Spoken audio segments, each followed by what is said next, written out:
ଆଚ୍ଛା ମାନେ ଚାଲନ୍ତୁ ଆଜିର ଖାଇବା କ'ଣ ହେଇଛି ଆପଣମାନଙ୍କୁ ମୁଁ ଦେଖଉଛି। ଚିଙ୍ଗିଡ଼ି ଝୋଳ ଠିକ ଅଛି। ଆଉ ହଉଛି ଏଇଟା ହେଲା ଇଲିଶି ଫ୍ରାଏ, ଟମାଟୋ ଦେଇକି ଫ୍ରାଏ ହେଇଛି। ଆଉ ଗୋଟେ କଞ୍ଚା ଇଲିଶି କି ବେସର ଦିଆହେଇକି ସୋରିଷ ବେସର ଦିଆହେଇଛି।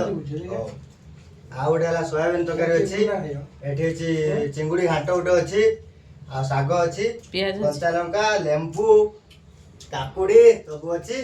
ଖାଇକି ଟେଷ୍ଟ କରିବା, ଦେଖିବା କ'ଣ ହେଇଛି। ପାଣିଟା ପାଖରେ ରଖ, ନହେଲେ ଫେର ଏତେ ଗୁଡା ଖାଇବ ତଣ୍ଟ ଲାଗିବ। ଚିଙ୍ଗୁଡ଼ି ତରକାରୀ ତ ବଢ଼ିଆ ହେଇଛି। କଞ୍ଚା ବେସର ମାଛଟା ଯୋଉ କରିଛି କ'ଣ ବଳ ଦେବା ମୋତେ ଦେଖିବା। ନା ଭଲ ପୁରା କେରକେରା କରିଛି। ଆଉ ସମସ୍ତେ ଖାଅ, ଖାଇକି ଫିଡବ୍ୟାକ୍ ଦିଅ କ'ଣ ହେଇଛି। ଭଲ ହେଇଛି ତ?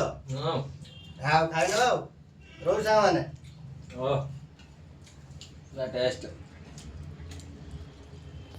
ରହୁଛି।